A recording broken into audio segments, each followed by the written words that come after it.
Good blessed Wednesday night, July the 17th, 2024. It's about 11:07 p.m. I greet all human beings all around the world. All around the world. All around the world. All around the world.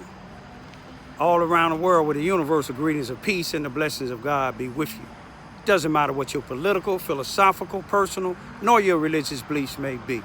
Doesn't matter whether you're the richest or the poorest person on the face of this earth. It doesn't matter whether you're the proclaimed toughest or the proclaimed weakest person on the face of this earth. Doesn't matter if you're my family, friends, nor my proclaimed enemies. Doesn't matter whether you like me or anything that I say or produce. That's your prerogative. You have a First Amendment to the United States Constitution. Freedom of press, freedom of speech, freedom to protest, freedom to gather, and freedom to associate. And it all depends on whether you on probation or parole. You want to check with your local law enforcement officials to see if you are allowed to gather together with anybody that's on probation or parole. What I want to briefly talk about tonight is yesterday on Tuesday, July the 16th, 2024, there was a Charleston, Missouri, Mississippi County City Council meeting. I tried to attend all of them. This was the first one I went to in quite a while that I wasn't either put out or the chief of police, Robert Hearns, telling me my 3 minutes is up or something to that nature. But it was some things that was said last night. I'm going to play some of it.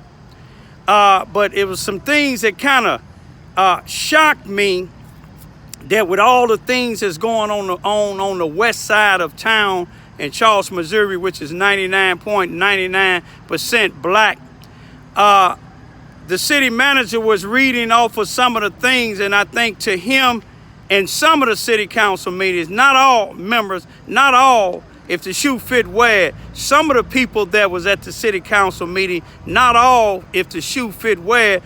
But he said that Arthur Cassell, which is the pastor of the Mercy Seat Baptist Church here in Charleston, Missouri, Mississippi County, a former NAACP member for 23 years, but during them 23 years, they didn't even have a 50 members to be able to have a nationally recognized chapter. You have to have at least 50 members to be recognized by the National Association for the Advancement of Colored People's Organization. But the city manager read off of some of the things in the town. And he said Arthur Cassell's wife called in, and I'm assuming it was last month or this month, whenever his birthday was, and asked them, can they have a special celebration for his 64th birthday? And they granted it, and I think they said they had it at the courthouse where the sheriff and everybody was else at. I mean, to each his own. You see what I'm saying? But if you can let somebody call up to tell you to ask you, can you give their husband a celebration, a 64th celebration, then what about the people that's fighting for the black folks in the black community here in Charleston, Missouri? What about the people that have been fighting for years, decades, for trying to get a peace and justice in the black neighborhood? What about people that's been trying to let y'all see that Robert Hearns making his own laws down here? But I'm going to let y'all just check this here out, because I don't want to stay out here too late, because it's been threats on my life, and y'all are seeing on this here. And Robert Hearns, and the officer that wrote the report, Mark Higgins, they didn't let the report go no farther than the police department. And I talked to the city manager about it last month on the 12th, a day after the city council meeting in June. And he told me, after we talked, he said he'll call me 30 days went past, he didn't call me, so I went up there and talked to him about it. Then I told him about the police report that didn't go no place, and he said that he, in the city council meeting, you or him, said that I'll call you tomorrow. That was yesterday. That was the day he's supposed to call me. He didn't. So that's 2 times he didn't call me. I ain't got no problem with it because I'm used to it, but I'm going to still make my complaints. But I guess I would have to be like somebody with the Ministry Alliance or the NAACP or somebody like Arthur Cassell that don't do a damn thing here in Charleston, Missouri on the black side of town, just like Les Gillespie and Rodney Jones. These is the people that they honor. You see what I'm saying? These is the people that they honor. You don't see them showing up at the city council meeting. You know why? Because they get every damn thing that they want from these white supremacists that run this place. And when you say you're going to call me 2 times in a row and you the city manager and you don't call me, we got you on tape this time. When I was in your office, you asked me did I have my camera rolling, and I told him no. Y'all scared of this here, but it was rolling yesterday, and it got you on camera saying, I'll talk to you tomorrow. Tomorrow ain't gonna never come. I have to be somebody like Arthur Cassell, Les Gillespie, or Rodney Jones, who ain't doing a damn thing, or the NAACP, or the Ministry Alliance that ain't doing a damn thing for the black community. They don't even show up at city council meetings. So you know that they don't give a damn about the black community. But every time y'all talking about in the city council meetings, there's always something downtown on the good side. Everything on the back side is something negative. But I'm going to leave it at that and let y'all just see this white man threaten me. He's a felon. He's been convicted of manslaughter. He's been convicted last year of hitting somebody in the head, and it took the captain. I ain't seen the captain down there 7 or 8 years. It took the captain and some dedicated police officers that was going through the wooded area looking for James O'Connor and Melissa Walker. Robert Hearns wasn't. Mark Higgins wasn't, and some of the other ones that follow behind Mark Higgins and Chief Robert Hearns, they wasn't looking for him, but the captain found him at 11 o'clock at night. But you had some officers, y'all, that was out there dedicated looking through the wooded area. You know why they can't find them most of the time? Because some of these house Negroes over there on Swank Street, Tom Brown, and some of these other places, y'all know who y'all is, been hiding them out. Been hiding them people out, but you can run, but when God wants you, you can't hide. Why didn't Robert Hearns find him? Because he didn't want to. Why didn't Mark Higgins find him? Mark Higgins found him. I'm going to show you a video. He sat up there, laughed, and talked with him. The guy said, oh, I was just angry. Peace out, y'all. Yes, sir. Cal Goldman. Someone mentioned a coffer of money, $100,000, $200,000, or whatever. But I walk and I bike around this town all the time. And recently I just started counting cameras. I think I got up to like 40-something, and I stopped. However, when I look at the policemen, I don't see any. Cameras don't lie. But from a recent interaction with the police and the chief, police lie. I think the council should desperately look into getting body-worn cameras on the policemen. Like I said, they're not truthful. I talk to people in the community. They say the same thing. They don't have trust in the policemen.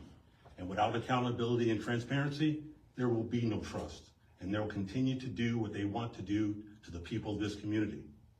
Like I said, you have 50+ cameras aimed at the community, but none on them. They're the ones that have an oath to uphold something to this city. They're not doing it. Like I said, my latest interaction, my only interaction with them recently, they've lied. I had a police officer tell me after my interaction, I'm sorry the way I treated you, and next time I'll give you respect. He won't even acknowledge the policeman said that. They lie in their reports. With cameras on them, they're not able to lie. It's going to be better for this community. And if the community starts growing like people want it to, you're going to need that. Because if he keeps treating people the way he's treating this community, who's going to want to stay here? I know I don't. I mean, I've taken out my time to try to help this community. I've been working with the school district. I tried to work with the school district. I've tried to work with the Chamber of Commerce. But as much as I try to work with everybody here, the more backlash I get. And that's part of it. And I realized that every institution I go to in this city, the cops are there. So I had problems at the school board, or I'm sorry, the school district. 3 policemen came and escorted me out to school. But there's no report at the school, no report in his office. All right? I come here and I watch and listen to him. They did this, they did this, they did this. And we are so tired of it. It's always separate, always them and us, totally separate us. And then finally, when I have an interaction with him, with his community, they treat me like garbage and then lie about it. And they can continue to lie about it because there are no cameras on them. And as long as that's happening, you can build whatever you want to in this city. But if he continues to treat people the way he treats our community, no one's gonna wanna stay here.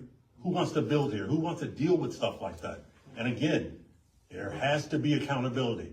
There has to be transparency. And right now, there is none. Sir,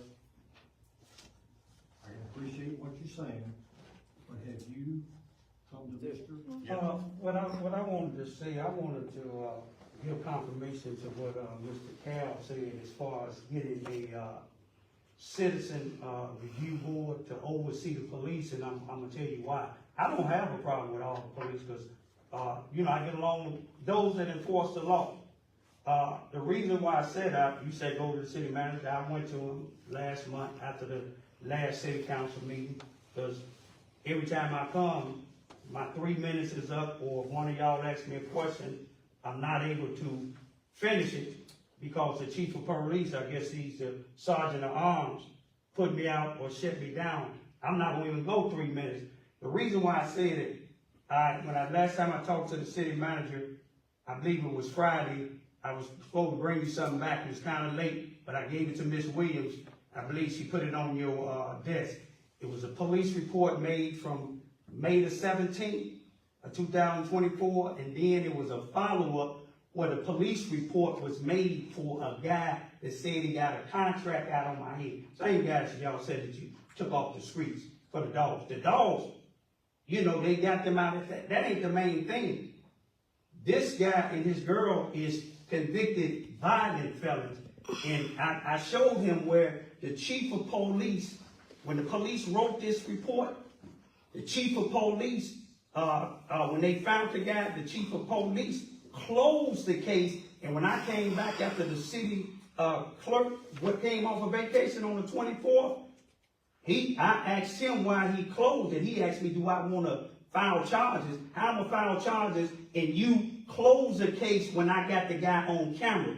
Just because I don't like what y'all are doing, I don't call you out your name. I don't come up here and say, I got a contract out on your head. I ain't got to worry about it. You should have been dead. That's a threat. The police said it was a threat. The state man said it's a threat. The federal people said it's a threat. Chief Hearns don't have the authority to make a law to say it's not a threat. I don't have to come. The police took my report. They claimed they couldn't find the guy 28 days. So we found him. But this what I want to say is, I put it on your desk. That report, what I want is, I want the charges filed and tell me why he closed it. If you would come in, you have not been back. I was going to. Well, I gave you my phone number a month ago. You said you was going to call me. You didn't. So I came in. We talked again. And you told me to bring that report. That's right. You left. You had to leave. But I brought it back up there. Miss Williams made a copy. Ain't no justification. Okay, ain't no justification to not filing no charges. He don't make the law. I'll call you in the morning. It's on my list to do. I appreciate it, Mr. Toon, for you letting me, say what I had to say without me being interrupted or put out. Okay, so, very lively group. And I think we've got a lot to take from this. I think we see where the city council may be falling a little short, and we're gonna get things, I'm gonna get to it. Thank you. We're gonna work on these boards. Very interesting. And Thank you, Mayor. Dog, look at this here, y'all. Look here. Now, they don't supposed to have the dog now. You see this here? They said the dogs ain't theirs. The dog was just blocking the street over here on Main Street. But that's James Conner. You see the dog? You see the dog?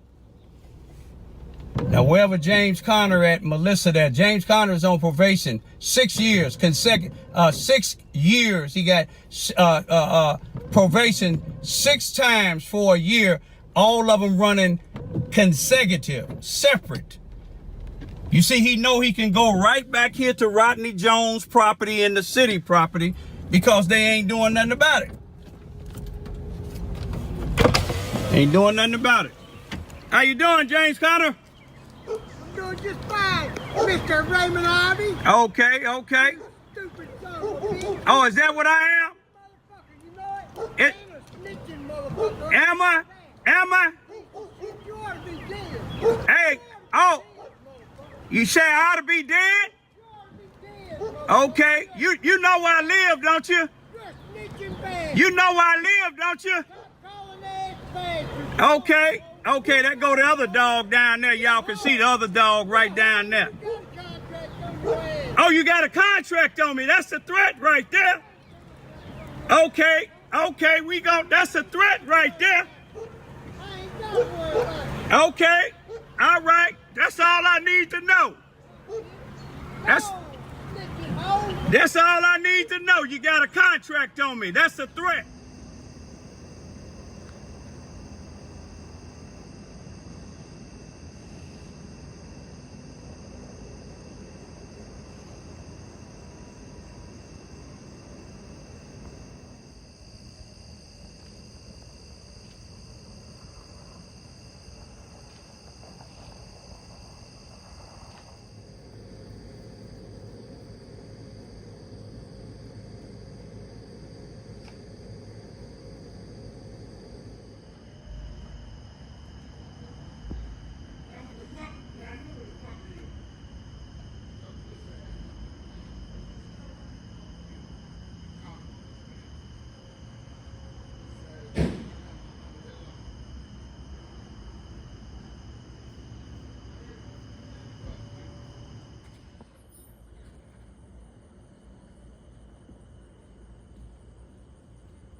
Yeah, you too, man. Hey, and for real, I wasn't. That was a stupid act. And I don't even do that. I have before, back in the day. In my head, I wasn't mad. You was almost seeing Jesus the other day, one day, so. All right.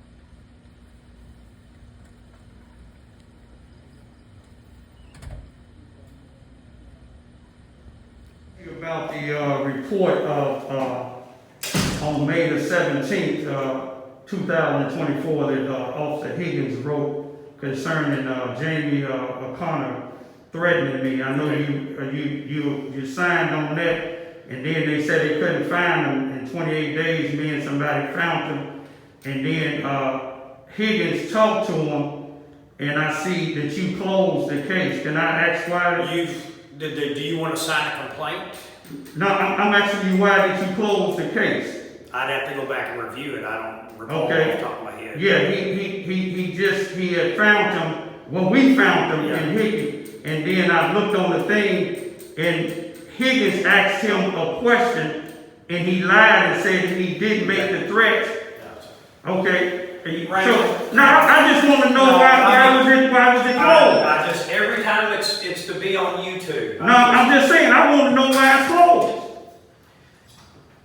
I just left out the police station here, asking Robert Hearns why would he sign off on a report when Jamie Connor threatened me. And did you hear him say he don't know? I'm going to go back to the house and let y'all see the report. But I made a report. I'm going to talk to you in a minute. Oh, look how dark it just got. Oh my God, look at it. Oh my gosh. Let me put my glasses on. I can't even see.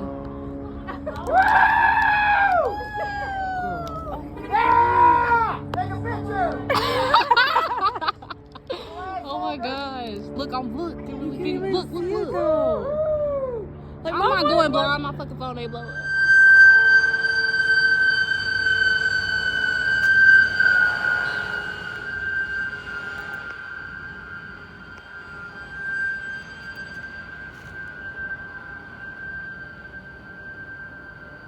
It's my type of work, y'all. Saving lives.